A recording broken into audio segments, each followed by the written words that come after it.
200 থেকে 2.5 লাখ টাকার পশমিনা সকলে মিলে সকাল সকাল বেরিয়ে পড়েছে কাশ্মীরের শল ফ্যাক্টরির উদ্দেশ্যে। আমার জীবনে এই প্রথমবার এখানে এসে অরিজিনাল পশমিনা ছুঁয়ে দেখলাম।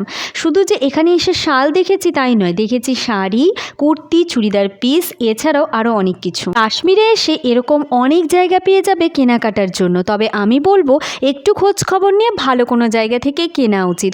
আমি এখন যেই ফ্যাক্টরিতে দাঁড়িয়ে আছি এটি গভর্নমেন্ট রেজিস্টার এবং এখানটায় হাতে বোনা যেমন শাল রয়েছে মেশিনে বোনাও। প্রত্যেকটি শাল স্পর্শ করলেই বোঝা যাচ্ছে এর কোমলতা, উষ্ণতা এবং তার সাথে এর টেক্সচার। এছাড়াও শালের কাজগুলি দেখে মনে হচ্ছিল কাশ্মীরের অভিজ্ঞ কারিগর দ্বারা নিখুঁতভাবে তৈরি করা হয়েছে। এই হলো 90,000 টাকার শাল আর এই হলো 2.5 লাখ টাকার শাল। অ্যাকচুয়ালি এই পশমিনা ব্যাপারটাই একটা রাজকীয় ব্যাপার রয়েছে, আর এই পশমিনা সম্বন্ধে এত ডিটেলসে এনাদের মুখ থেকেই জানতে পারলাম এখানে এসে।